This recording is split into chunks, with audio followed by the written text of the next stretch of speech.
В эфире информационная программа «Настоящее время Азия» с главными событиями дня. В пражской студии я Динара Аргин. Сегодня в программе.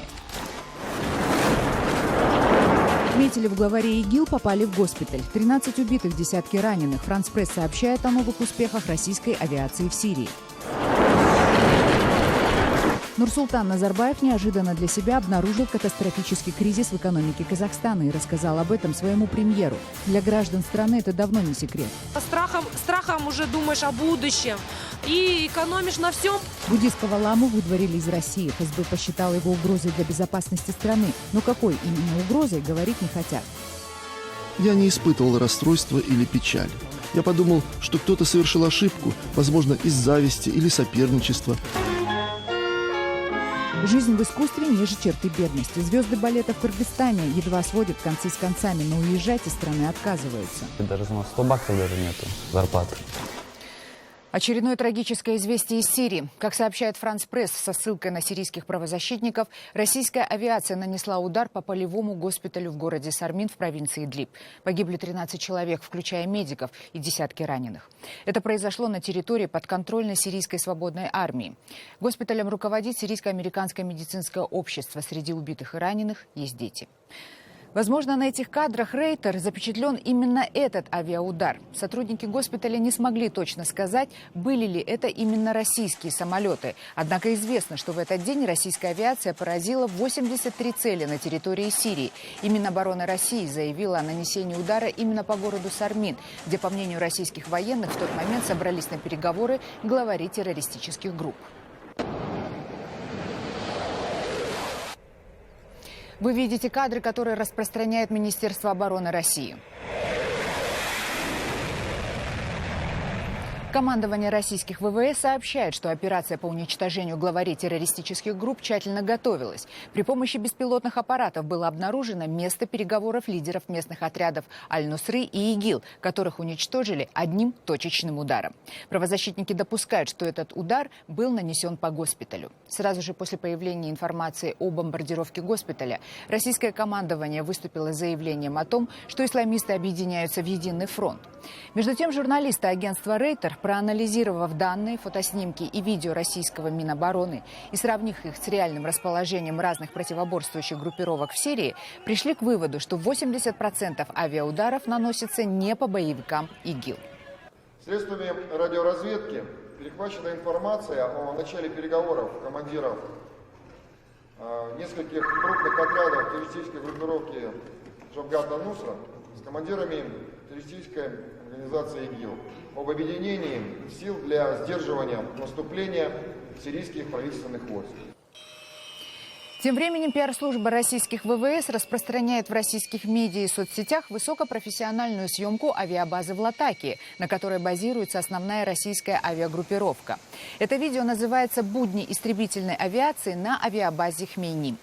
По всей видимости, оно призвано вызвать подъем духа и гордость россиян за действия их армии в Сирии.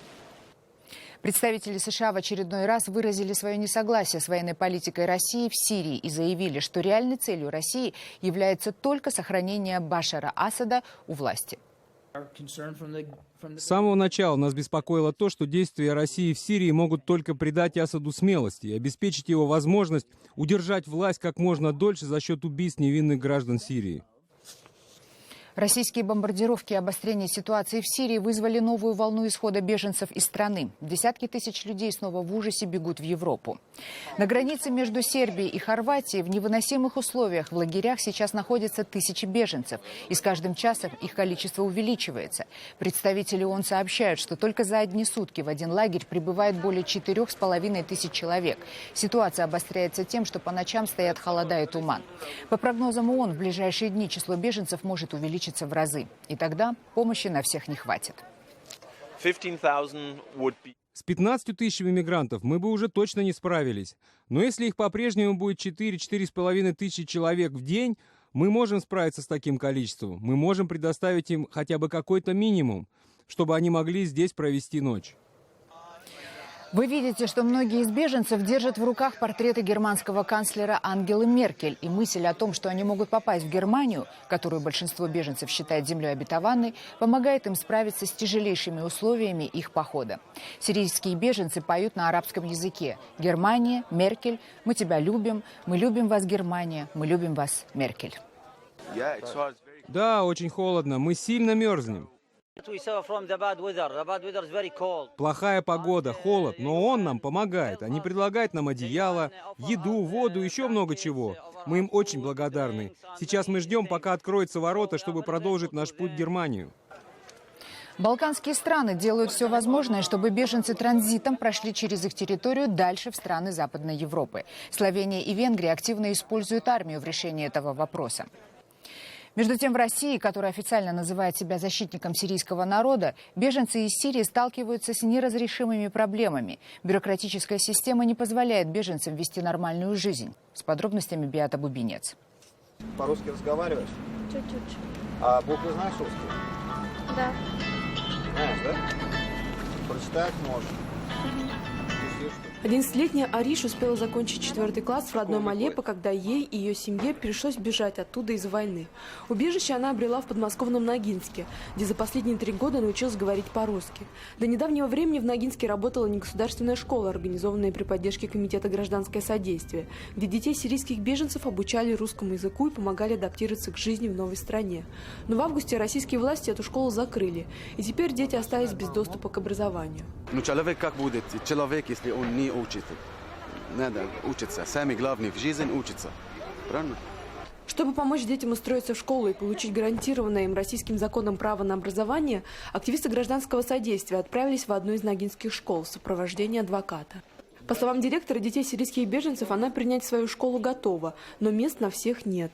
У меня по набору количество детей переполнено. А уж дальше будем смотреть, куда это. Чтобы узнать, в каких школах Ногинска есть свободные места, активисты гражданского содействия обратились в управление образования. Однако местные чиновницы были настроены не так благодушно, как директор школы. Обратились с просьбой, чтобы их записать в школу. У нас они должны быть зарегистрированы на территории Ногинского района. У них есть регистрация. В заявлении они должны указать адрес? Нет, они напишут фактически адрес. Он у них, конечно же, у всех есть. Они все где-то снимают квартиры. Я еще раз вам говорю, а как мы узнаем? А может быть, они дали адрес ваш? Несмотря на то, что еще в августе Верховный суд признал незаконным требование у детей регистрации для приема в школу, сотрудницы управления образования настаивали на необходимости документа, подтверждающего место жительства. Не допускается отказ ребенка в доступе к образованию, то есть в приеме в общеобразовательную школу. Единственным законным основанием является отсутствие в школе свободных мест. Все. В ближайшие дни сирийцы должны подготовить все необходимые документы и обратиться в школу с заявлениями. По словам адвоката, в случае незаконного отказа в получении образования он будет настаивать на привлечении местных чиновников к ответственности за должностное преступление. Беата Бубинец, Ногинск, для настоящего времени. Президент Казахстана Нурсултан Назарбаев официально неожиданно признал, что настоящий экономический кризис только впереди. По его мнению, он будет намного тяжелее, чем кризис 7 и 9 годов, и спрогнозировать улучшение положения невозможно. Об этом Назарбаев рассказал своему премьер-министру Кариму Масимову на официальной встрече. Наступает настоящий кризис, более сильный, чем 7 и 9 год. В связи с этим я поручаю правительству проанализировать все это, составить план нашей антикризисной работы, меры, которые мы должны делать, провести при этом и довести до народа, что мы собираемся делать. Еще полгода назад, когда Нурсултан Назарбаев выиграл выборы в президенты республики, им было громко сказано, что у страны хорошие перспективы, высокие экономические показатели и ослабление тенге не предвидится. Что думают казахстанцы по поводу заявления своего президента, которые уже 2 месяца живут в условиях беспрецедентного падения национальной валюты и роста цен, которое правительство называет свободным плаванием? Кризис – это, конечно, прежде всего, это нестабильность цен. Прежде всего, например, это повышение цен, услуг на товары, на продукты питания. И, соответственно, начинаешь уже со страхом уже думаешь о будущем. И экономишь на всем, Если раньше ты расходовал себе, скажем, позволял многие какие-то вещи, ты уже думаешь, лучше я сэкономлю на будущее свое. И как-то вот в этом плане вот страх стоит. Ожидается кризис еще сильнее, чем он был в 2008-2007 годах. Ну, не знаю, посмотрим, что будет, но в целом, да, ситуация очень напряженная сейчас у нас в Казахстане. Страшно просто дальше-то жить. Куда еще страшнее может быть. И так зарплата низкая, все дорого, продукты дорого. Выживаем, короче, на выживание. Значит, будет еще кризис. Он уже и так настал. Просто я работаю в области продаж. Это чувствуется, народу мало. Ну, конечно, страшно становится. Боюсь я даже. У нас много кредитов. И что будет дальше у нас в ближайшее время? Кризис, он приходит, уходит, а люди живут, так что... Надо с оптимизмом смотреть в будущее. Человек прожил войну, Павловскую реформу 91-го года, да, 90-е годы. Поэтому все мы переживем, лишь бы было здоровье и мир над головой. Далее в программе. Буддийского ламу выдворили из России. ФСБ посчитал его угрозой для безопасности страны. Но какой именно угрозой, говорить не хотят. Я не испытывал расстройства или печали. Я подумал, что кто-то совершил ошибку, возможно, из зависти или соперничества. Жизнь в искусстве ниже черты бедности. Звезды балета в Кыргызстане едва сводят концы с концами, но уезжать из страны отказываются. Даже у нас 100 баксов даже нету зарплаты. Уже в эти выходные в Украине состоятся местные выборы. Между тем, вынужденные переселенцы из Донбасса почти повсеместно не смогут принять участие в голосовании. Репортаж из Львова Ирины Сандуляк. Татьяна несколько раз меняла прописку из Крыма в Киев, потом обратно и еще пару переездов в родной Ялте. И каждый раз именно через смену места регистрации не могла голосовать. По новому адресу девушку не вносили в список избирателей. Только один раз я смогла проголосовать, когда я пришла на так называемый референдум по присоединению Крыма к России. И в российском списке я была. Чужая страна знала обо мне больше, чем моя собственная. Сейчас Татьяна с мужем живут во Львове, арендуют помещение в центре, наняли персонал и открыли первое в городе зоокафе с десятком кошек. Из-за них, говорит девушка, даже на ветеринара учиться пошла. Я учусь здесь в университете. Я плачу налоги, просто кучу налогов, и у меня нет права голоса. Но таков закон, говорят во Львовской городской избирательной комиссии. Право голосовать за мэра и депутатов городского совета зависит не от уплаченных в местный бюджет денег или общественной активности, а исключительно от штампа в паспорте. Если у человека есть квартира, где он может зарегистрироваться, или он пропишется у родственников, друзей, знакомых, у любых людей, тогда имеет право обратиться в реестр избирателей, и его внесут в список избирателей. В такой ситуации проще всего студентам. Их на время учебы регистрируют в общежитиях. Ну а остальным нужно покупать жилье. Для большинства переселенцев этот вариант недоступен. Только во Львове без права голоса остались несколько тысяч активных и патриотичных граждан, говорит автор проекта «Вынужденно безголосые» Алим Алиев. В Украине таких избирателей 1,5 миллиона. Выборы для переселенцев – это не бонусы или преференции. На наш взгляд, это ответственность. Ты приезжаешь на новое место, находишь новый дом и берешь на себя часть ответственности за то, что здесь происходит. Решить проблему может только парламент, но из 3 предложенных законопроектов ни один в Верховной Раде не рассмотрели. И, похоже, уже и не рассмотрят. Парламентарии снова соберутся только после выборов. Вынужденные переселенцы сами себя называют срезом общества. Кто-то даже с пропиской на выборы не пойдет, но тем, кто поактивнее, важно стать частью нового общества, в том числе и через выборы. Ирина Сандуляк, «Настоящее время. Украина».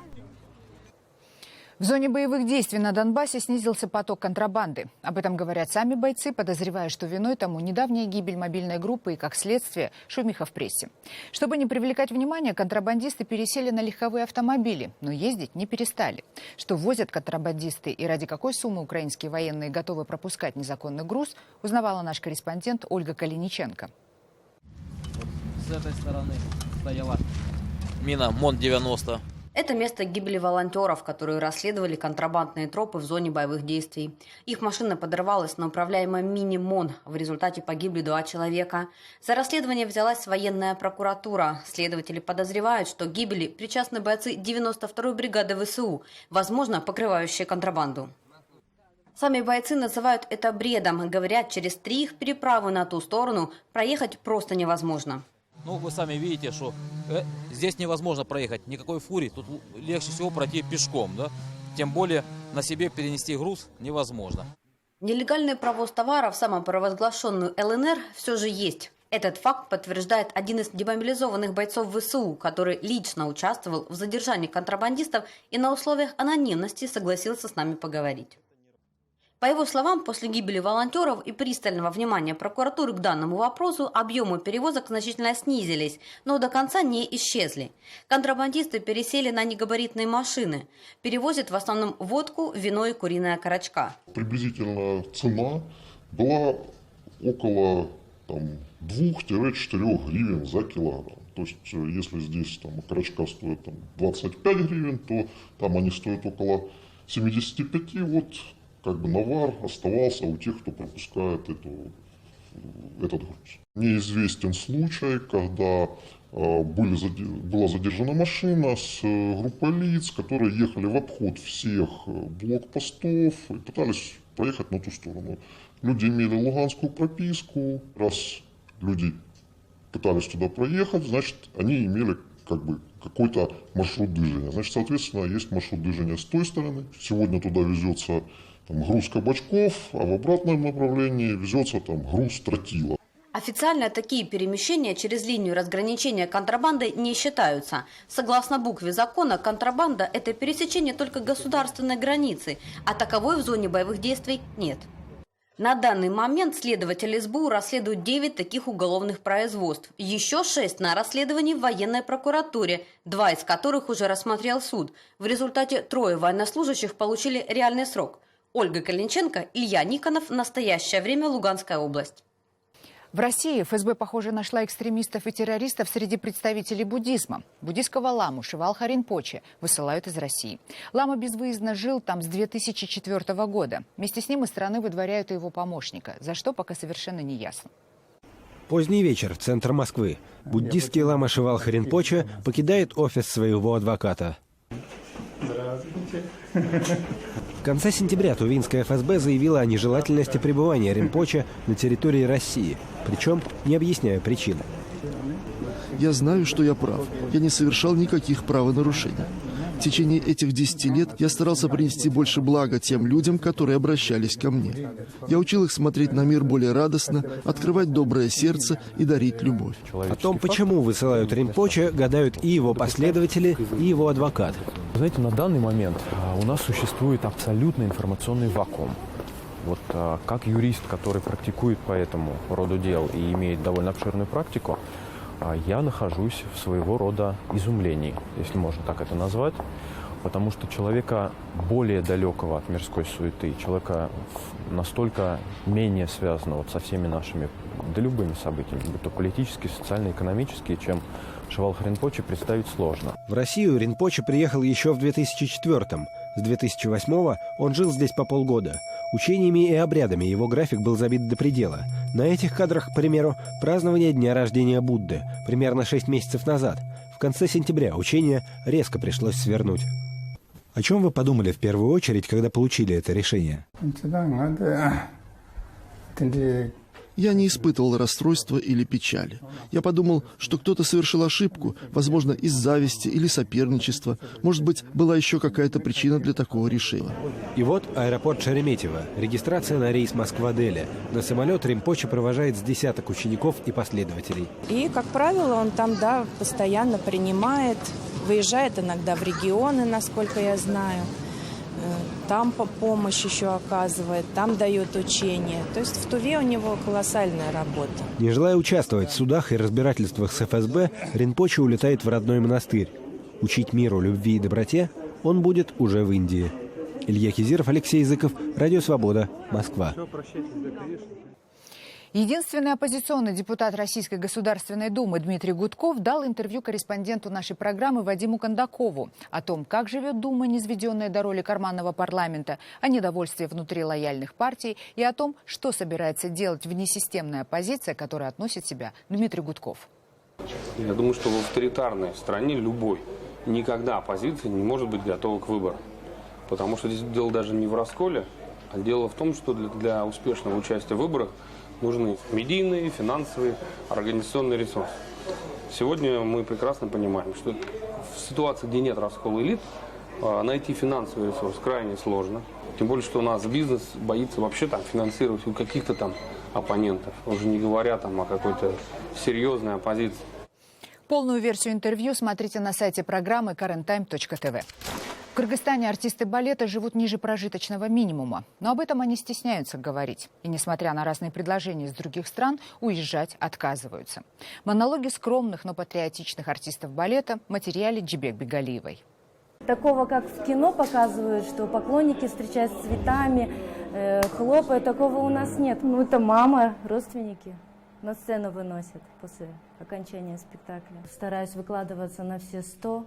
Потому что времени у нас и так немного. У нас 20 лет отрабатываешь и уходишь на пенсию. Муж у меня азербайджанец. Тяжело это все воспринимал, но как бы мы обоюдно все, я его и как бы и уговаривала. Но все-таки он мне разрешил, он мне доверился. Принял он, что я должна танцевать, потому что он понял, что я без этого жить не могу. Я ему подарила 3 сыновей, и он меня отпустил. Хорошо, танцуй. Я вообще люблю балет, я без него жить не могу. Это что-то совершенное придумали. И благодарю Бога, что вообще существует такой балет. Я без него жить, дышать не могу, не существует. У меня хотя и дети есть, но я все время живу балетом.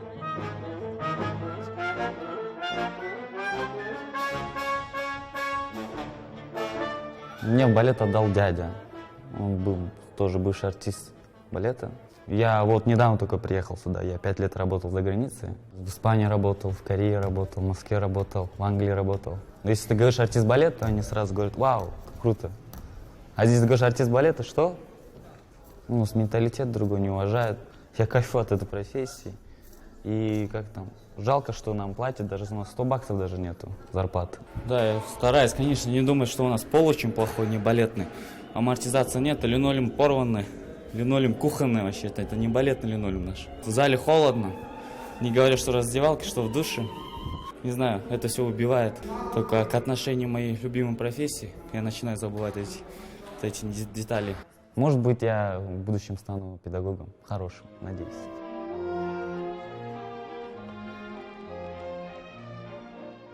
Здесь я как бы преподаю. Вернуться вот буквально вот как, ну, может быть, даже еще года нету. Первое условие, почему мне пришлось уехать, я не скрываю, это финансовый. И учился в Вагановском, в Питере. Потом остался, и большую часть карьеры я провел там. Сейчас в театре, вы знаете, наверное, остались такие, которые особо уже такие, которые не хотят уезжать. Хотят, видимо, работать у себя в стране. Допустим, вот у нас есть несколько молодых ребят, которые могут, я открыто могу сказать, на международном уровне. Их в любой театр возьмут. Это уму непостижимо даже. Как они же выживают, что они делают. Я знаю, что вот они кушают в буфете, как бы в долг. Я знаю, что чуть ли не всю зарплату потом они в конце месяца. А что они, как они, элементарно молодой человек хочет куда-то сходить, там, погулять. И обидно, наверное, скорее всего, за отношение самого государства к культуре. Это были все новости, о которых мы хотели вам рассказать. Читайте нас в социальных сетях и смотрите на сайте currenttime.tv. Мы встретимся с вами завтра в это же время. Всего доброго.